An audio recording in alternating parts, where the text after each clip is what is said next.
So before I do that, I want to give you some information about me and my background.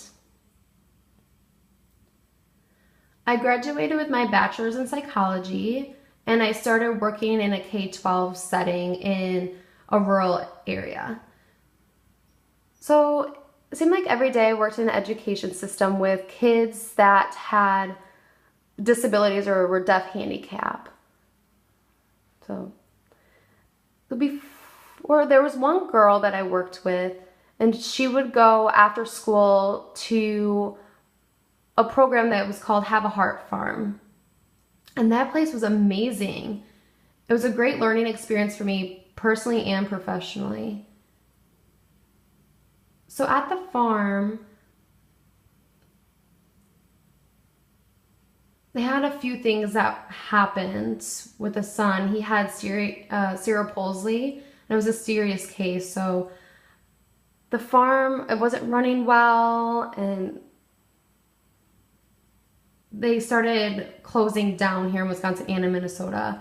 So the family decided to give the farm to their son. And he is a physical therapist, so that woman, Jan, she reestablished and had some creative new ideas for the Have a Heart Farm. It was an amazing place and a great design for kids and getting their perspectives. So the house had complete access, and also it provided respite care for any child that needed any sort of care and the interaction with the kids, and they would take care of them. So that was wonderful, but they also had creative ideas with storage areas in the fields, and it was a very creative and beautiful place. And it was a great place for kids with disabilities to go to. So at the farm, they had some speech therapists, occupational therapists, physical therapists, but it didn't feel like a clinic or a hospital. It felt like a farm. The kids were able to go around, have fun, play, and they didn't realize that they were actually getting therapy. It didn't feel like that. So a little side note, that the kids, with the kids' brothers and sisters that had the disabilities, they wanted to go too because it was just that awesome of a place. So the farm was really a special place. And some things were very creative. For example, there was a swing set. It wasn't a normal swing set, but it had more of like a boat shaped, and it had windows, and then they could lay in it, and then it would swing back and forth. And then they could see out through the windows. It was very beautiful for them to experience. And the floors were heated, so it was warm for them. So they can crawl in there, and it was warm. And in Wisconsin, that's an important thing to have. So that was my first experience with universal design, was at that farm. So I want to explain a little bit about the models of disability.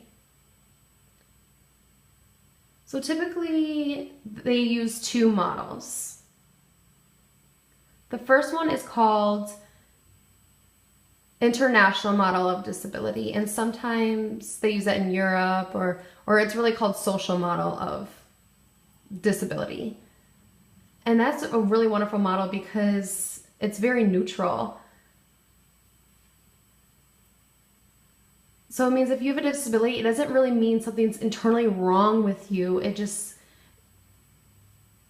So if something becomes a barrier for you, say if you're in a wheelchair and you're stuck and you can't get up a flight of stairs or something, that means that there's a problem with the environment, not you as a human.